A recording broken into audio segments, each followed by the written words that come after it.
Hi everyone. In this video, we're going to take a look at how you can restore text messages and call logs on the Samsung Galaxy A13. From the home screen, swipe down at the top and tap on the settings icon. In settings, go down and tap on accounts and backup. Next, tap on restore data from the Samsung Cloud section.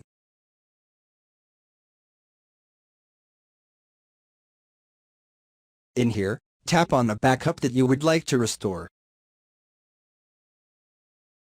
Then here, I'm going to deselect all the items and simply just choose call logs and messages. In here, it will tell you how many call logs will be restored and how many text messages will be restored. Next, tap on the restore button at the bottom. And now your phone will proceed to restore the call logs and text messages.